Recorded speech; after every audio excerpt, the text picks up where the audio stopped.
Hello and welcome to the channel. So this is episode 2 of the bucket seat. Where I got to on the last episode, I'd welded the two pieces together.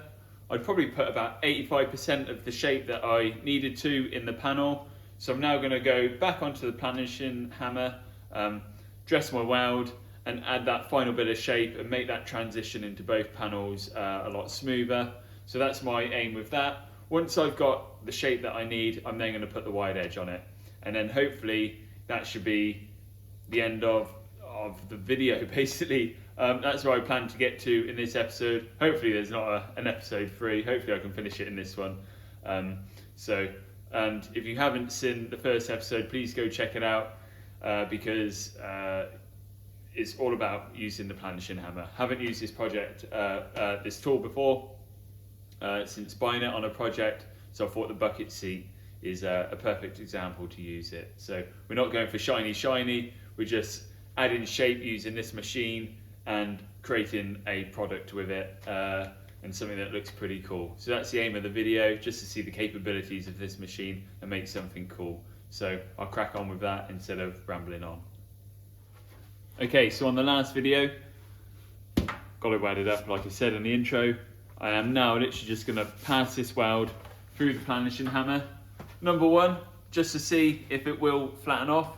I could take the tops of it off, but I want to see what it actually finishes the panel like. I'm hoping that it takes it completely flat and there's very little dressing up to do. But if I have got to use a file or a grinder just to knock a bit more of the tops off, then so be it. It's what I would normally do on a panel. So again, I'm just testing the capabilities of it, knowing my limits. So again, you don't know until you find out. So I'm now going to put that, as you see it, through there.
So that is about, 30 seconds on the Planishing hammer, a couple of passes, and it has literally nearly disappeared.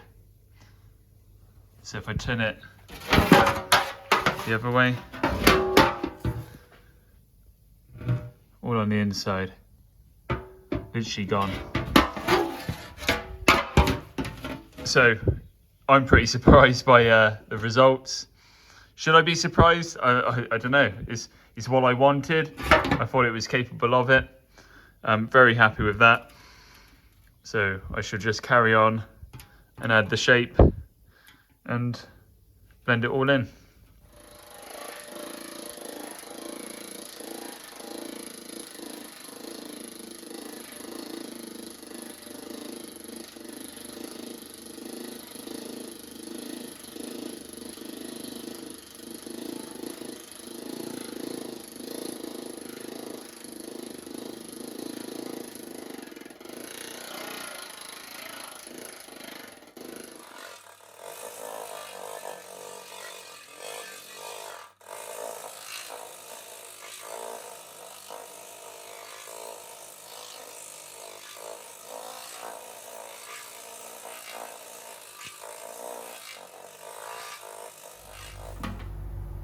Okay, so I just wanted to stop there and just sort of explain something for a few seconds. Now within this industry, I hear so much about, oh, your aluminium weld's going to crack once you start hammering it. And it's just absolute nonsense. Now I TIG weld all my panels, you know. Old school, they would gas weld. fantastic process, but I just like the TIG welding side of it. You know, and you hear the argument, oh, once you start hammering, your weld's going to crack. And it's absolute nonsense. As long as you use the pure rod, which is 99.5% aluminium, it's so soft. And like within a few seconds, that weld is planished up lovely, you know. And there is no sign. Now I've gone over and over, you know, I can't hammer that anymore. But I've gone over and over, and this weld is never going to crack in a month of Sundays. So I just wanted to show people that if you hear that, you know, it's absolute nonsense. It's just your mate down the pub who hasn't done it properly, you know. I've welded the inside for extra precaution, you know. Even without that, I doubt it would crack, you know. But how much more of a beating can I give this weld and it still hasn't cracked? So hopefully this sort of proves that theory, that what I'm trying to explain and show people. But that's me just having a rant, so I'll get back to putting the shape back into this.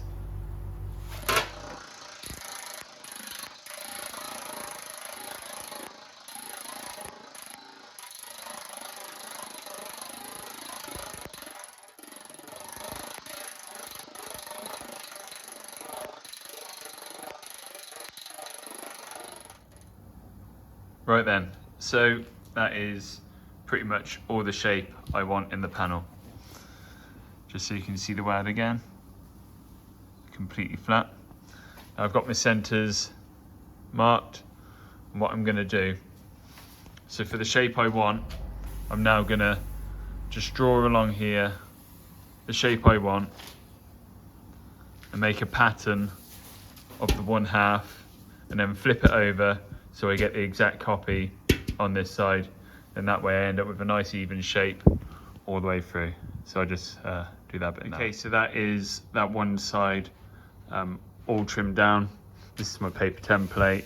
Mark the centers and then literally trim down the seat to the shape I was happy with, and then flipped my pattern over and then mark the other side. So it's as close as I can get without being sort of too finicky over it or too precious, but that would be good enough, and I can always trim it by eye if I need to make any other adjustments, but I'm happy with the overall shape at the moment. So I'm now going to do the wide edge. I'm literally just going to mark around the edge with my dividers, 12mm. I'm using 4mm galved wire. That's what I always use on the wide edges. Never have an issue with it. Traditionally they would have been bamboo, so it would have been a much bigger edge, and the reason why they would have used like bamboo is when it's trimmed they can then staple or pin into the wood, you know, so that's why they would have done it this way.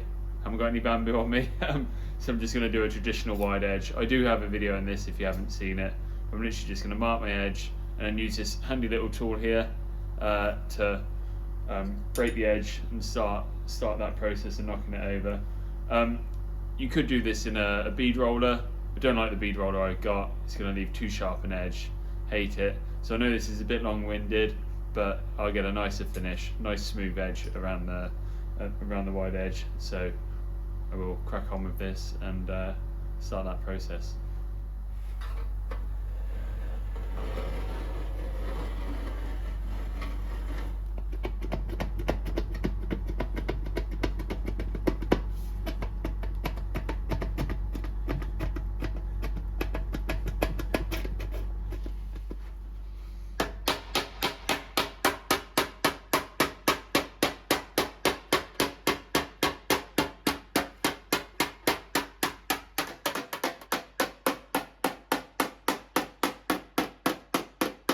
So I've got to this point now where the edge is all knocked over. I've roughly bent my wire to suit.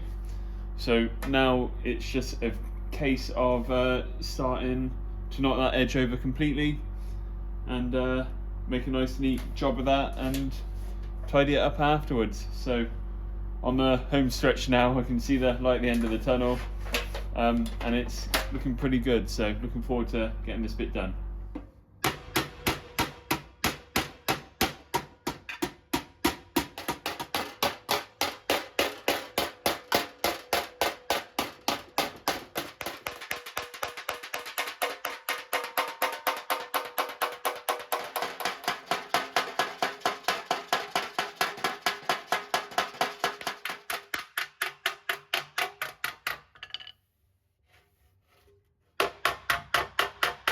I'll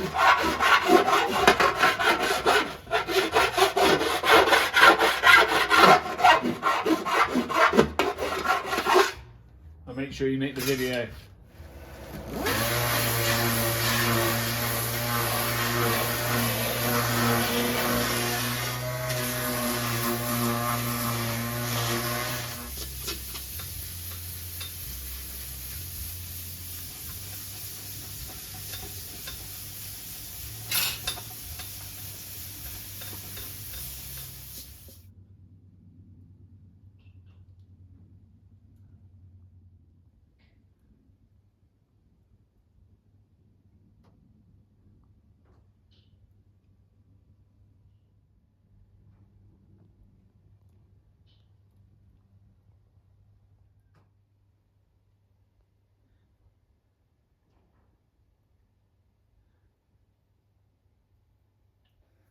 Right then, so that brings us to the end of the video. Episode 2 of making a 50s style bucket seat. Hopefully you've enjoyed it. The aim was to make something on this Planishing hammer. I haven't made a project on it, and I thought this bucket seat was a good idea.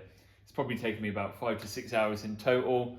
I've got no use for it, but I thought it was a great piece to make. Hopefully you've enjoyed the series. Again, it's a very quick project. You know, I haven't gone for concourse finish. I've left all the marks in the back. You know, I think it adds a bit of rawness to the job. You know, a bit of natural. You know, in period they wouldn't have gone over the top in finishing that. So I think it's just a nice way to finish it. I love the way it looks and how it feels. So what do I do with it now? Probably stick it on eBay, see if anyone wants to buy it. So, and then I'll stick that money back into the channel. So hopefully there's news on an Austin 7 next time I post out a video. And yeah, so it's all about just trying to generate funds to do the next project and yeah, create good content for you guys. So thanks for watching. Please check out the Instagram if you don't follow me on there. I know I keep going on about it, but I'd love to grow that as well.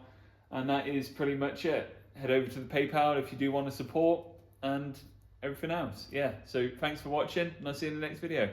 Ciao.